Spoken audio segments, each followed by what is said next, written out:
اچھا، پہلے ہم آگے پڑھیں گے اور پہلے بھی آپ کو پتہ ہے اس طرح کے واقعات ہوتے ہیں۔ ارکان پارلیمنٹ کو کہہ رہے تھے کہ انہوں نے اپنی تنخواہوں میں خود ہی اضافہ کر دیا، مگر وہ تو کچھ بھی نہیں تھا۔ سرکاری جو لوگ ہیں، افسران ہیں، وہ ان پہ بھی بھاری ہیں۔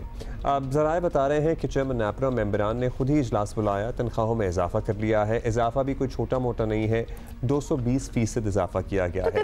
انہوں نے نہ کسی کو تنگ کیا، خود ہی بٹھایا، بیٹھے، کسی سے درخواست بھی نہیں کرنی پڑے، درخواست بھی نہیں کی، آرام سے معاملہ سیٹل ہو گیا۔ آپ کو ہمیں کیوں اعتراض ہے؟ آپ کو اختیارات اور منمانی کی حد دیکھیے ہوا کہ نیپرا کے ممبران نے وفاقی کابینہ سے منظوری لینے کی بھی زحمت نہیں کی ہے اور نہ ہی کسی نے ان سے پوچھنے کی۔ چیئرمین نیپرا کی تنخواہ بڑھ کر 32 لاکھ سے زائد ہو گئی ہے۔ نیپرا کے چاروں ممبران کی تنخواہیں بڑھ کر 29 لاکھ روپے تک ہو گئی ہیں۔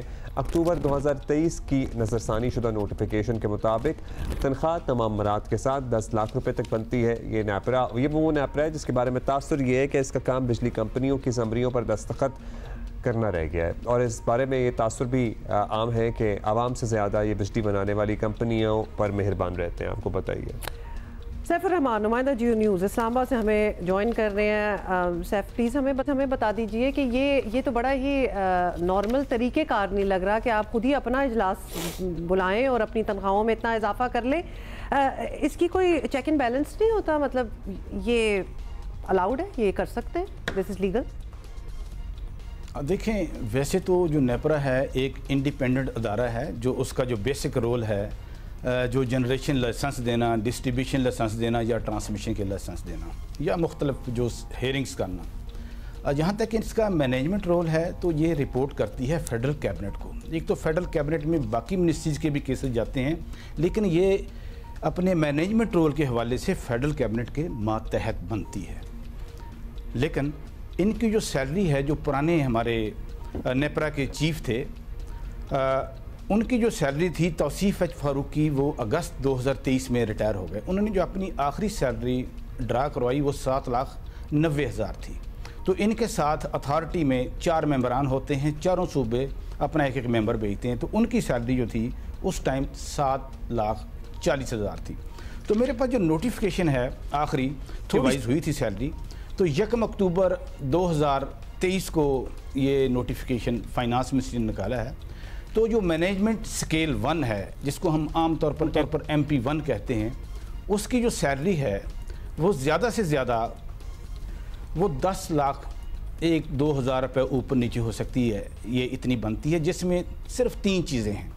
اس میں اس کی جو بیسک سیلری ہے MP1 کی 7,72,780 روپے ہے، کوئی 2,59,000 روپے ان کو ہاؤس رینٹ ملتا ہے، باقی کچھ یوٹیلیٹی الاؤنس ہوتے ہیں کوئی تقریباً 35,000 کی۔ اس کے علاوہ MP1 کا کوئی بھی ملازم، چونکہ چیئرمین نیپرا اور چاروں ممبران چاروں صوبوں کے وہ MP1 میں ہیں، نہیں تو پھر یہ MP1 جو افسران ہیں وہ 7,90,000 کے سے بڑھ کر 32 لاکھ روپے تک کیسے پہنچ گئے؟ 220% کا اضافہ کس نے فیصلہ کیا کہ ہم خود ہی کر لیں؟ آپس میں 5 ہی تو ہیں ہم۔ دیکھیں اگر ان کے پاس کوئی پرپوزل تھی اتھارٹی کے پاس، یہ سمجھتے تھے کہ ان کی سیلری بڑھنی چاہیے، تو کوئی بھی جو ڈیسیژن انہوں نے لیا ہے وہ جانا تھا کیبنٹ کے پاس۔ Cabinet means prime minister of Pakistan. اچھا، اس میں انہوں نے سیلری کیسے بڑھائی اپنی؟ یعنی کہ سیلری کوئی بہت بڑے عرصے سے نہیں بڑی آ رہی تھی، یعنی اگست 2023 تک تو میں نے آپ کو بتا دی پرانے چیئرمین 790، ہاں جی۔ تو انہوں نے جس طرح ججز کو جو سینئر جوڈیشری ہوتی ہے ان کو ایک الاؤنس ملتا ہے، ججز الاؤنس ملتا ہے، اسی طرح انہوں نے اس طرز پر ریگولیٹری باڈی ہے، یہ اپنے آپ کو عدالت بھی سمجھتی ہے، تو انہوں نے بھی اپنا ایک الاؤنس لگایا، وہ تقریباً 1 مہینے کا 7 لاکھ روپے تک۔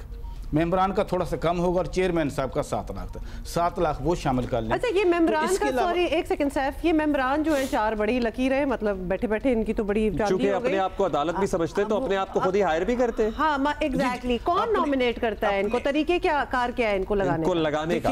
دیکھیں جو لگانے کا طریقہ کار ہے، چاروں صوبے اپنا اپنا نمائندہ بھیجتے ہیں۔ سندھ نے جس طرح رفیق شیخ صاحب کو بھیجا، بلوچستان سے ہمارے مطر نیاز رانا صاحب آئے ہیں، مقصود انور صاحب KP سے آئے ہیں، اور پنجاب سے ہماری ایک ممبر آئی ہیں۔ صرف ان کا بیک گراؤنڈ کیا ہوتا ہے؟ یہ پولیٹیکل پرسنز ہوتے ہیں، ٹیکنوکریٹس ہوتے ہیں، کیا ہوتے ہیں یہ؟ دیکھیں اس کا طریقہ کار اوگرا سے تھوڑا سا مختلف ہے۔ اوگرا میں ٹیکنیکل لوگوں کو لیا جاتا ہے. آتے تو یہاں بھی ٹیکنیکل کہا جاتا ہے لیکن یہاں پر صوبے نومینیٹ کرتے ہیں. اوگرا میں صوبے نومینیٹ نہیں کرتے, اوگرا کی بھی اتھارٹی ہے نا. تو یہ چاروں مل کے اپنے ایک چیئرمین ان کا بن جاتا ہے. چیئرمین کے پاس بھی تقریباً اتنے ہی اختیارات ہوتے ہیں جتنے ممبر کے پاس ہوتے ہیں. 3 ممبر ملے تو چیئرمین کو سائڈ پہ کر کے نیا چیئرمین بھی لا سکتے ہیں. تو انہوں نے ایک تو ریگولیٹری الاؤنس کی مد میں, اور دوسرا ایک اڈہاک ریلیف ہوتا ہے. دیکھیں وہ جو ریلیف ہوتا ہے نا وہ پرماننٹ گورنمنٹ امپلائیز کے لیے ہوتا ہے. انہوں نے اس طرز کے اوپر, چونکہ ایم پی اسکیل کی جو فکسڈ جو ہے وہ ان کی سیلری ہے, تو انہوں نے وہ ریلیف بھی ان کے میرا خیال ڈی جی فائنانس نے یا ڈائریکٹر فائنانس نے ان کو غلط مشورہ دیا ہے. تو اب حالت یہ ہے, یہ غلط کام ہوا ہے اور ہم نے یہ چیک کیا ہے, یہ سارا کچھ ہوا ہے. انہوں نے سیلری یہ ڈرا بھی کروائی ہے. تو اب یہ نوٹیفیکیشن ہو گیا, یہ مطلب کب سے ڈرا کریں گے, یا اس پہ کوئی کابینہ نے نوٹس لیا ہے یا کسی اور اتھارٹی کے نوٹس پہ آئی ہے یہ بات؟ دیکھیں ابھی اتھارٹی کے نوٹس میں تو آ چکی ہے. میں نے کل کامران افضل صاحب جو سیکریٹری کیبنٹ ہیں ان کو بھیجا ہے. اور جہاں تک ان کی اپنی بات ہے, یہ خود انہوں نے کیا ہے, انہوں نے کہیں سے اپروول نہیں لی, یہ ہم نے اپنے ذرائع سے چیک کیا ہے. تو ڈیفینیٹلی یہ کیس ہماری جو طریقہ کار ہے پاکستان میں, کیبنٹ کمیٹیوں میں گیا, پھر پبلک اکاؤنٹس کمیٹی میں گیا, اس کا ڈیسیجن کیا ہوتا ہے, اس کا ڈیسیجن بھی اس طرح ہی ہمیں منتظر رہنا چاہیے جس طرح باقی فیصلے آتے ہیں. یہ بہت بڑا سوال ہے کہ یہ ممبران کو خود ریفلیکٹ نہیں کر رہے کہ ان کے ساتھ کیا ہوگا. جس طرح کہ ہم اس فورم پہ بیٹھے بات کر رہے ہیں, ہم کویسچن مارکس لگا رہے ہیں کہ یہ کیسے ہو سکتا ہے. یہ مطلب یہ انہوں نے اپنے آپ کو ہی بیسکلی نواز دیا. اس کا ایکچول طریقہ کار کیا ہوتا, مطلب اگر انہیں تنخواہوں میں اضافہ چاہیے بھی تھا تو یہ کیا کرتے, اور فارمولا کیا ہونا چاہیے تھا, اور کیا پاسٹ میں کوئی ایسا ایگزامپل ہے کہ پہلے بھی ایسا ہو چکا ہو تو اب بھی کر سکتے ہیں؟ دیکھیں پاسٹ میں ایسی کوئی ایگزامپل نہیں ہے. اگر انہیں اپنی سیلریز میں کمی محسوس ہوتی تھی, اس کا طریقہ کار بڑا ہی واضح ہے. میری اس حوالے سے کل سابق چیئرمین نیپرا سے بھی بات ہوئی ہے, تو اس کا کیبنٹ کو بھیجتے ہیں اپنی سمری بنا کر. تو کیبنٹ ہی چونکہ ان کی الائن منسٹری بھی ہے, اور کیبنٹ کے ذریعے ہی چیزیں پی ایم کو جاتی ہیں. پرائم منسٹر آف پاکستان چاروں ممبران اور چیئرمین نیپرا کی سیلری کو ریوائز کر سکتے ہیں اگر وہ مناسب سمجھیں تو. لیکن جو باقی نیچے ڈائریکٹرز ہیں, ڈپٹی ڈائریکٹرز ہیں, کوآرڈینیٹرز ہیں, وہاں پر پوری کی پوری انہوں نے پتہ نہیں کتنا سٹاف انڈکٹ تو فائنلی سیف یہ بتا دیں 32 لاکھ اور یہ 29 لاکھ کا جو ہم نے فگر یہ استعمال کیے ہیں, یہ ابھی پروپوزلز ہیں یا پھر یہ اب ڈن ہو چکے ہیں, یہ فائنل ہو چکے ہیں؟ یہ پرپوزل نہیں ہے, یہ سیلری ڈرا کروا رہے ہیں, یہ لے رہے ہیں, ان کی پاکٹ میں جا رہی ہے, یہ خرچ کر رہے ہیں. تو کب سے لاگو ہوئی ہے یہ؟ تقریباً 2024 سے, جو ہمارے ذرائع نے ہمیں یہ بتایا کہ 2024 سے, مطلب وہ بیک ڈیٹڈ ہوگا نا. اوکے, 2024 سے یہ امپلیمنٹ ہے. ٹھیک ہے, شکریہ جی. اچھا, یہ بڑی مزیدار ہمارے کورسپونڈنٹ جو ہیں سیف, انہوں نے کہا کہ اگر کسی کو کوئی کمی محسوس ہوتی ہو اپنی سیلری میں تو وہ یہ کر لے. مجھے ہنسی آ رہی ہے, مطلب کوئی ہوگا جو اطمینان ہوگا جس کو اپنی سیلری پہ, کیا مگر کوئی ہوگا جس کو اپنی ہی تنخواہ خود بڑھانے کا اختیار ہوگا. ان کو ہے, I love it, یہ اچھا مجھے بہت اچھا لگا ہے.